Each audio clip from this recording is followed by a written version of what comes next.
నమస్తే, నేను మీ Gopi. Welcome back to our channel. ఈరోజు మనతో వచ్చరికి సినిమా ప్రముఖ నిర్మాత చిట్టిబాబు గారు ఉన్నారు. సార్ నమస్తే. సార్ నమస్తే సార్, ఈరోజు పొద్దున్న ఎర్లీ మార్నింగ్ మనం 4:30కి ఆ టైంలో మనం చూసుకున్నాము.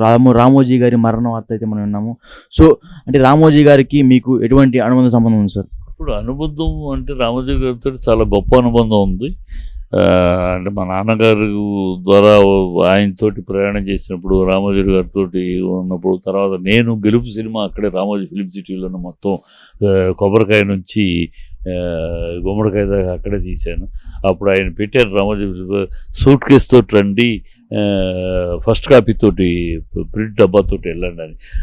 ఆ స్కీమ్లో నేను సినిమా చేశాను అక్కడ. అప్పుడు ఆయన కోఆపరేషన్ కానీ, ఆయన దిశానిర్దేశాలు కానీ అందరితో అనుభవం చాలా గొప్ప అనుభవం. ఆయనతోటి చాలా స్ఫూర్తిదాయకమైన అనుభవం ఉంది. మా నాన్నగారితో ఆయన చాణక్య అవ్వచ్చు, పంచతంత్ర అవ్వచ్చు, ఇలాంటివన్నీ రాయించారు. తర్వాత నాన్నగారితోటి మహాభారతం హాలీవుడ్లో తీయాలని ఒక మహాభారత స్క్రిప్ట్ని ఇంగ్లీష్లో నాన్నగారితో ఇంగ్లీష్లో ఆ స్క్రిప్ట్ రాయించారు. ఆ స్క్రిప్ట్ని హాలీవుడ్లోనే రిజిస్టర్ చేశారు కూడా. కానీ అనుకోని కారణాల వల్ల ఆయన చేయలేకపోయారు. అదొకటి ఆయన తీరని కోరిక అని చెప్పుకోవాలి. అంటే ఏది చేసినా అలా ఒక మ్యాగ్నమ్ ఓపస్గా చెయ్యాలి, అది అలా ఒక చరిత్రలో నిలబడిపోవాలి అనే ఒక తపంతోటి దృష్టితో చేసేవారు ఆయన తీరని కోరిక అని చెప్పుకోవచ్చు సార్. అది డెఫినెట్గా చెప్పచ్చు. మహాభారతం హాలీవుడ్లో ఆయన, ఎందుకంటే నా అన్నగారితో రాయించడం, రాజ్కుమారి సంతోషితోటి స్క్రిప్ట్ వర్క్ చేయించడం అంతా అయ్యి హాలీవుడ్లో దాన్ని రిజిస్టర్ చేయటం స్క్రిప్ట్ని అంత దూరాన్ని ప్రొసీడ్ అయినాక కొన్ని కారణాల వల్ల బడ్జెట్ పాయింట్ ఇంకోటి కారణాల వల్ల కొంచెం వెనకబడిపోయింది. వెనకడుగు పట్టడం, అక్కడ నుంచి అది ఆగిపోవటం కూడా అది ఆయన కోరిక. అది ఒక తీసేసి అంటే హాలీవుడ్లోకి ఎంటర్ అయ్యి అది కూడా ఒక చరిత్రగా మిగిలిపోయే ఒక సినిమాగా ఉండాలి, సినిమాగా చెయ్యాలనే బెన్హర్ లాగాను, ఒక 10 కమాండ్మెంట్స్ లాగాను, అలాగే ఈ మహాభారతం అలా నిలిచిపోవాలి చరిత్రలో అన్న ఒక తపన ఉండేది. అందుకని మా స్క్రిప్ట్ బ్రహ్మాండంగా వచ్చిన స్క్రిప్టు. మహాభారతం ఆయన తీరని కోరిక అని ఖచ్చితంగా చెప్పగలను. ఎందుకంటే మా నాన్నగారితో ట్రావెల్ చేయటం, ఆ సందర్భంలో నేను అనేకసార్లు వెళ్ళటం, ఆయన ఉద్దేశం అది ఒక బెన్హర్, ఒక 10 కమాండ్మెంట్స్ ఎలా చరిత్రలో హాలీవుడ్లో మిగిలిపోయినాయో అప్పటికిప్పటికీ, అలాగూ మన ఇతిహాసం ఒక చరిత్రలో మిగిలిపోయేలా చేయాలని నాన్నగారితో పట్టుకుని రాయించారు. నాన్నగారు ఇంగ్లీష్లోనే ఆ స్క్రిప్ట్ రాశారు. అది అక్కడే రిజిస్ట్రేషన్ కూడా అయ్యింది. ఇప్పటికే హాలీవుడ్లో రిజిస్టర్ అయ్యి ఉంది. అది చేయాలని తపనపడ్డారు, కానీ కారణాలు అవ్వలేదు. కానీ బట్ ఇంకోటి దాంతోపాటు నాన్నగారితో ఇంకోటి కూడా రాయించారు ఆయన. అదే ఇప్పటికే మాకు బాధ, అంత గొప్ప నాన్నగారితో రాయించారు, అది ఎగ్జిక్యూట్ అవ్వలేదు. అది 18 పర్వాలు అంటే 18 గదులు. అక్కడ టూరిజం వస్తారు, విదేశీయులు అనేక మంది వస్తున్నారు.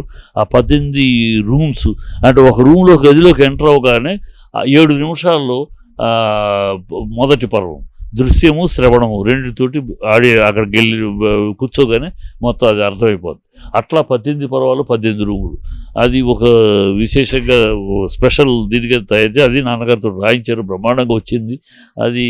అది కూడా ఎగ్జిక్యూషన్ అంటే అక్కడ ఆ టైంలో దాన్ని చూస్తున్న రామ్మోహన్ రావు గారు అవ్వచ్చు, ఆయన పెద్ద ఆయన ఇంకో ఆయన ఉండేవారు, ఆయన వాళ్ళిద్దరు చనిపోవటం కూడా, కొంచెం ఎగ్జిక్యూట్ చేయటానికి మనుషులు లేకపోవటం, అట్లా ఆయన కొడుకు చనిపోవటం, ఆయనకి ఈ విషయాలన్నీ కూడా ఈ విషయాలను ముందుకు తీసుకెళ్ళటానికి తను తన చుట్టూ ఉన్న వాళ్ళు కొంచెం దెబ్బతింటంలో ఆరోగ్య వాళ్ళు మరణించడం, ఒకళ్ళు కొడుకు మరణించడం, అవన్నీ కూడా ఆయనకి ఈ విషయాలని కొంచెం వెనక్కి పెట్టి.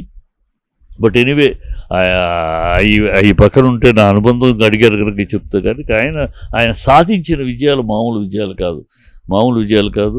ఆయన అందుకనే నేను ఎప్పుడు ఆయన గురించి ఒక మాట చెప్తాను.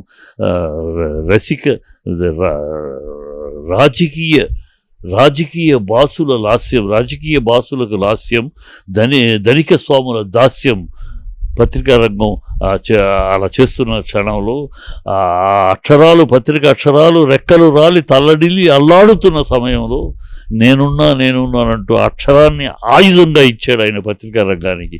అందుకని ఈ పత్రికా రంగం రామోజీరావు గారికి ముందు, రామోజీరావు తర్వాత నిర్వహించు. ఎందుకంటే పత్రికా రంగం ఆయనకు ముందు ఒక గొప్ప పత్రికలు లేరని కాదు, కానీ ఒక అధికార యంత్రాంగానికి, ఒక రాజకీయ దీనికి ఒక వెనకడుగు వేసేవారు. వాళ్ళ ఆధిపత్యం, వాళ్ళ అరాచకత్వం, వాళ్ళ సాగేది. ఈయన నిలబడి మీరు ఎవరైనా, మీరు ఎంత అధికారంలో ఉన్నా, మీరు ఎంత రౌడీజంలో ఉన్నా, మీరు ఎంత రాజకీయ దీంట్లో ఉన్నా, మిమ్మల్ని నిలబెడతా, ప్రజల ముందు దోషిగా నిలబడి తప్పు చేస్తే మీకు లొంగేది లేదు, మీకు కానీ నిలబడి పోరాడాడు. అందుకనే ఇవాళ ఒక పత్రికా జర్నలిజంలో ఇవాళ ఒక రాజకీయ నాయకులు అవ్వచ్చు, పెద్ద పెద్ద బడా వ్యాపారులు వస్తూ తప్పు చేసే మగవాళ్ళు అవ్వడు పత్రికా రంగానికి భయపడుతున్నారు అంటే, అయ్యో మన జాగ్రత్త పత్రిక మోసేస్తారు భయపడుతున్నారంటే ఆ భయాన్ని కలిగించింది రామోజీరావు గారు. మీడియా రంగంలో ఆయన పెద్ద ఒక టైకూన్ అని చెప్పుకోవచ్చు, అది నిజమేనా సార్? అది అదే పత్రికా రంగం అంటే ఒక భయం. ఇవాళ రాజకీయ తప్పు చేయడానికి రాజకీయ రంగంలో బడా వ్యాపారస్తులు భయపడుతున్నారంటే ఆ భయాన్ని పుట్టించింది రామోజీరావు గారు. ఆయన సాధించాడు. అలా నిర్దిష్టంగా ఎవరికీ లొంగలేదు, ఎవరికి భయపడలేదు. కమ్ వాట్ మే అన్నట్టు తన లక్ష్యానికి కట్టుబడి పోరాడాడు. అందుకనే ఆనాడు రామోజీరావు గారు 76లో ఈనాడు పెడితే, వైజాగ్ సమీపంలో ఈనాడులో పెడితే, అది ఒక 4 ఏళ్లలోనే ఇంటి ప్రతి గుమ్మానికి ముద్దాడే పేపర్ అయిపోయింది. సో అట్లాగూ ఒక సినిమా తీస్తే సినిమా కేవలం ఎంటర్టైన్మెంట్ కాదు, కేవలం ఎంటర్టైన్మెంట్ మాత్రమే కాదు, దాంట్లో సామాజిక స్పృహ కూడా ఉండాలని ఒక మౌన పోరాటం అవ్వచ్చు, ఒక ప్రతిఘటన అవ్వచ్చు, ఒక మయూరి అవ్వచ్చు. ఇట్లా తీసిన సినిమాల్లో కూడా ఒక నిర్దిష్టమైన కేవలం డబ్బు వస్తుంది, డబ్బు వస్తుంది, కానీ మనం దాంట్లో ప్రయోజనం కూడా చూపించాలి. ఎంటర్టైన్మెంటే కాదు, సమాజానికి ఇది ప్రయోజనం కూడా చూపించాలనే అంశాలతోటి సినిమాలు తీయటం, అలాంటి అంశాలని ఎంకరేజ్ చేయటం మామూలు విషయం కాదు. అలాగే ఆ స్టేజ్లో ఆ రోజుల్లో ఈనాడు అవార్డు సినిమా అవార్డు వచ్చిందంటే అదొక ప్రెస్టేజ్గా ఫీల్ అయ్యేవారు, ఒక ఆస్కార్ అవార్డు వచ్చినంత ఫీల్ అయ్యేవారు. ఎందుకంటే ఆ అవార్డుకి అంత నిర్దిష్టమైన విలువ ఉండేది. పెద్ద హీరో చిన్న ఉన్న స్టేజ్లో కలర్ఫుల్గా నింపటం అనే కోసం కాదు, విజ్ఞానాన్ని విద్వత్తుని నింపడానికి ప్రయత్నించేవారు ఆయన. అందుకనే చిన్న పెద్ద విషయం అంశం బట్టి అవార్డు, అంశాన్ని బట్టి అవార్డు, వ్యక్తులను బట్టి కాదు. అందువల్ల అవార్డు అంటే అంత విలువ ఉండేది. గ్రేట్ మ్యాన్ అది పచ్చళ్ళు పెట్టినా, అది కూరగాయలు పెట్టినా, అది అన్నదాత పెట్టినా, అది టీవీ పెట్టినా, పేపర్ పెట్టినా, అరే ఈ మార్గదర్శి చిట్ ఫండ్స్ పెట్టారు. 64లో చిట్ ఫండ్స్ పెట్టారు. అప్పటి నుంచి ప్రయాణం మొదలైంది. ఏది చేసినా ఒక నిర్దిష్టంగా, ఒక పకడ్బందీగా ఒక గీత గీసి ఆ గీతలో ఇది అదే కోణంలో ఆ క్రమశిక్షణతోటి, ఆ దీక్షతోటి ప్రయాణం చేశాడు. అందుకని అన్ని విజయాలు సాధించగలిగాడు. ఇన్ని విజయాలు ఒక వ్యక్తి సాధించగలగడం మామూలు విషయం కాదు. అది ఎంతో క్రమశిక్షణ, ఎంతో కఠోర దీక్ష, ఎంతో పట్టుదల ఉంటే కానీ చేయలేరు. ఒక మామూలు కుటుంబం నుంచి వచ్చి ఇంత ఎత్తుకు ఎదిగి నిరంతర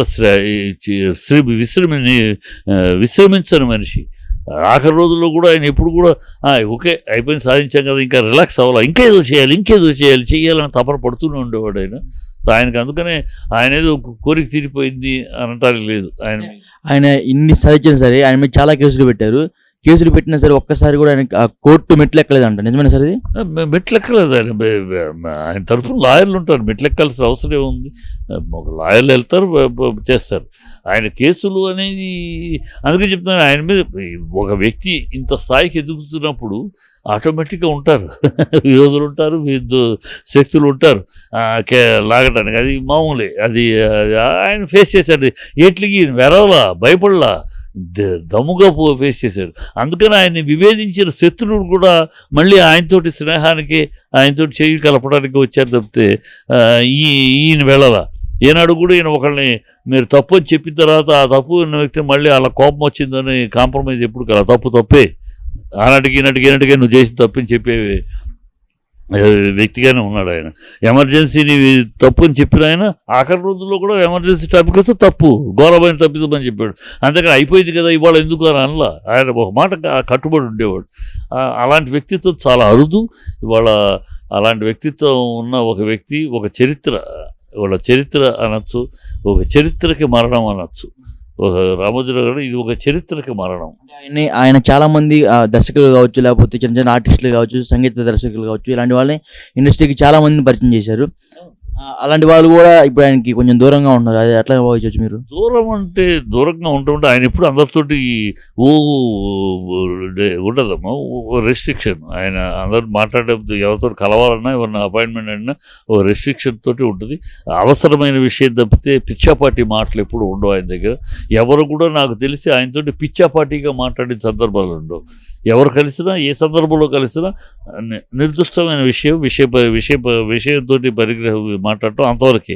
అంతకుమించి లూజ్ టాకు, ఎక్స్ట్రా టాకు ఆయనతో ఉండదు కనుక ఆయన లిమిటెడ్గానే ఉంటుంది.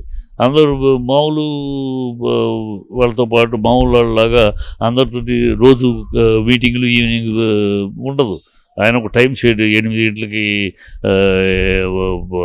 వచ్చారంటే సాయంకాలం 7:30 దాకా ఉంటారు. అన్ని షెడ్యూల్ ఉంటాయి. ఆ షెడ్యూల్ ప్రకారం ఎవ్రీ మినిట్ ఈజ్ వాల్యుబుల్ అని పనిచేసి జీవితంలో ఆయన ప్రతి నిమిషం విలువైనది అని పనిచేశాడు. Okay sir, thank you sir.